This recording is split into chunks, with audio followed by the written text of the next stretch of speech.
Assalamualaikum warahmatullahi wabarakatuh. Salam sejahtera untuk semua.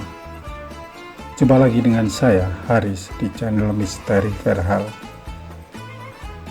Setelah episode lalu membahas Syekh Subakir, saya akan mengulas mengenai Sunan Kalijogo, salah satu wali songo yang terkenal dengan kesaktiannya.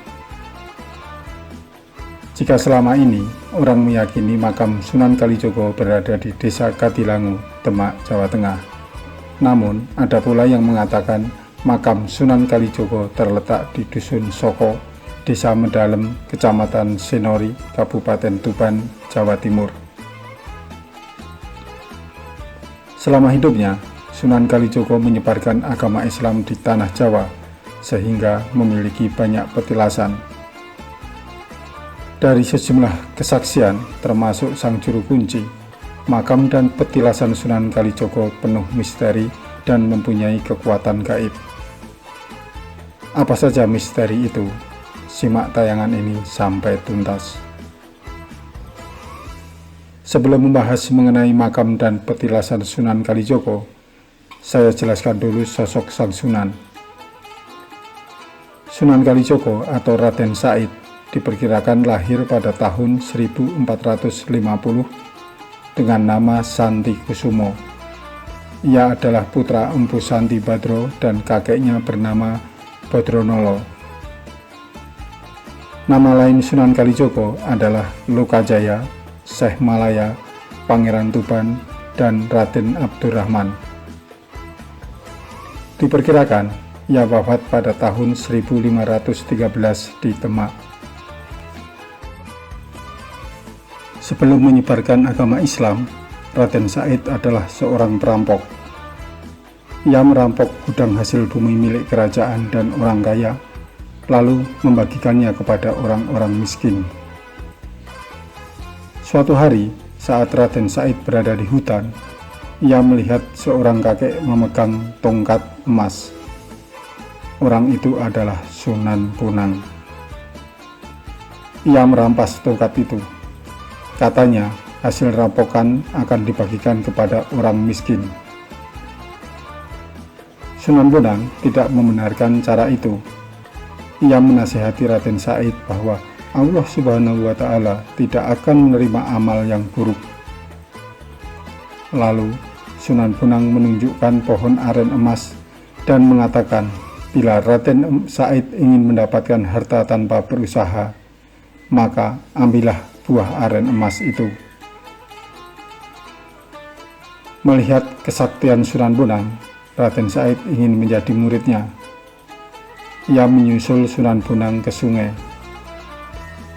Sunan Bonang menyuruh Raden Said untuk bersemedi sambil menjaga tongkatnya yang ditancapkan ke tepi sungai. Raden Said tidak boleh beranjak dari tempat tersebut sebelum Sunan Bonang datang. Raden Said lalu melaksanakan perintah tersebut. Namanya pun diubah menjadi Sunan Kalijogo.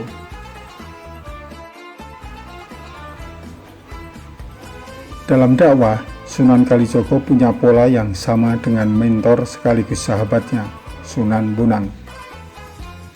Paham keagamaannya cenderung sufistik berbasis salaf, bukan pemujaan semata. Ia juga memilih kesenian dan budaya sebagai sarana untuk berdakwah. Dalam berdakwah, Sunan Kalijogo lebih senang memakai pakaian adat Jawa dibandingkan baju muslim pada umumnya. Sunan Kalijogo sangat toleran pada budaya lokal. Ia berpendapat bahwa masyarakat akan menjauh jika diserang pendiriannya. Oleh karena itu, masyarakat harus didekati secara bertahap, mengikuti sambil mempengaruhi. Sunan Kalijogo berkeyakinan, jika Islam sudah dipahami, dengan sendirinya kebiasaan lama akan hilang. Ajaran Sunan Kalijogo terkesan sinkretis dalam mengenalkan Islam. Ia menggunakan seni ukir, wayang, gamelan, serta seni suara suluk sebagai sarana dakwah.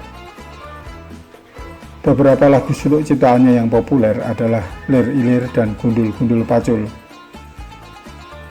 Ia juga menggagas perayaan sekatenan, grebeg maulud, serta lakon carangan layang Kalimosodo dan Petruk Dadi Ratu atau Petruk Jadi Ratu. Metode dakwah tersebut sangat efektif. Sebagian besar adipati di Jawa memeluk Islam melalui Sunan Kalijogo. Di antaranya adalah Adipati Pandan Aran, Kartosuro, Kebumen, Banyumas, serta Pajang. Selain pandai mendekati masyarakat, Sunan Kalijogo juga seorang yang sakti mandraguna. Ia bisa menghilang, berjalan di atas air, dan sejumlah kesaktian lain. Pengembaraan Sunan Kalijogo ke sejumlah daerah, khususnya di Pulau Jawa, meninggalkan banyak petilasan. Sunan Kalijogo wafat pada tahun 1513 dan dimakamkan di Katilangu, Demak, Jawa Tengah. Pemakaman tersebut hingga kini ramai dikunjungi oleh peziarah.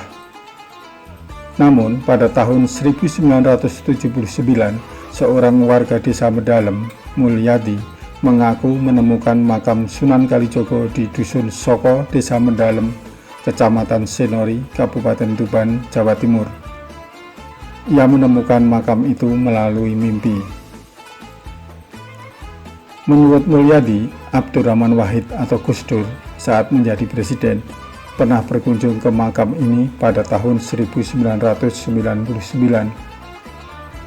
Mulyadi mengklaim Gus Dur diminta mengunjungi makam Sunan Kalijogo yang berada di Desa Medalem tersebut. Mulyadi tak bisa menunjukkan bukti otentik jika makam tua itu adalah makam Sang Sunan. Terlepas dari perbedaan pendapat soal letak makam Sunan Kalijogo, makam Sunan yang berada di Katilangu serta sejumlah petilasan Sunan memiliki misteri dan penuh mistis. Makam di Katilangu dipercaya sebagai makam keramat dan tempat ampuh untuk mengasah kekuatan supranatural. Walau sulit membuktikannya, masyarakat banyak yang percaya pada mitos ini. Karena kekuatan magis itu, makam tersebut mampu menghilangkan kodam dari sebuah jimat atau ajian. Jimat yang dibawa masuk ke komplek makam ini akan kehilangan kesaktiannya.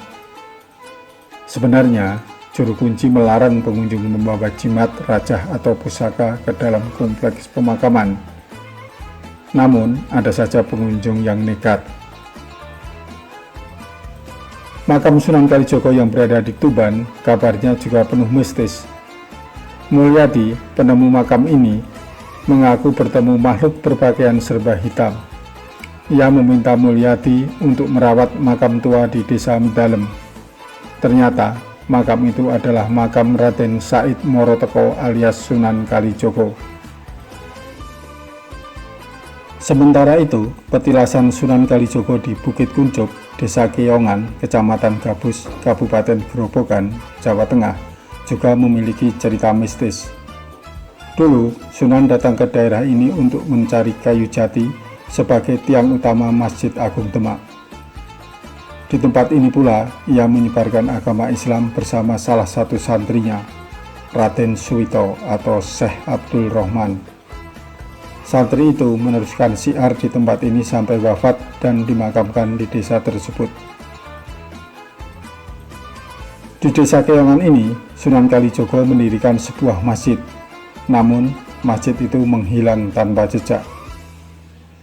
Menurut sejumlah warga Desa Keongan, di Bukit Kuncup sering terdengar suara azan, biasanya menjelang maghrib atau isya. Dari mana suara azan itu berkumandang? Entahlah. Petilasan misterius lainnya adalah Bukit Surawiti di Desa Surawiti, Kecamatan Panceng, Gresik, Jawa Timur. Di tempat ini, terutama pada hari Senin dan Kamis, banyak pengunjung yang berziarah. Mereka ingin ngalap berkah, Di tempat ini terdapat makam Empu Suna dan Raden Bagus Mataram. Di sini pula Sunan Kalijogo menerima ujian dan menjaga tongkat Sunan Bonang, gurunya. Tongkat itu berubah menjadi pohon bambu yang kini disebut Pring Silir. Banyak pengunjung percaya Bukit Surawiti tempat yang tepat untuk mengasah kekuatan supranatural.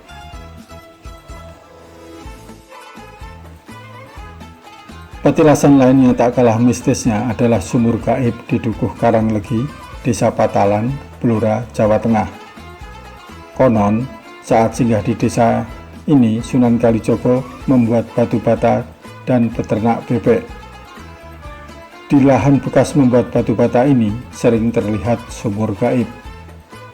Pernah, pada tahun 1983, rombongan pemain kesenian datang ke lokasi ini untuk mandi. Padahal jelas-jelas tidak ada sumur. Banyak pengunjung yang mencari batu bata buatan Sunan Kalijogo meski saat ini sudah tidak ada lagi. Keanehan lain, penduduk Karanglegi tak ada yang berhasil jika peternak bebek. Entah apa penyebabnya. Terlepas dari mitos-mitos itu, Sunan Kalijogo berjasa besar dalam penyebaran agama Islam melalui seni budaya. Berkat Sunan Kalijogo, kesenian dan budaya Jawa tak serta-merta dianggap bertentangan dengan ajaran Islam. Sunan berhasil mengembangkan kesenian dengan balutan agama. Ikuti terus channel Misteri Verhal untuk mendengarkan kisah misteri Wali Songo selama bulan Ramadan ini. Sampai jumpa. Wassalamualaikum warahmatullahi wabarakatuh.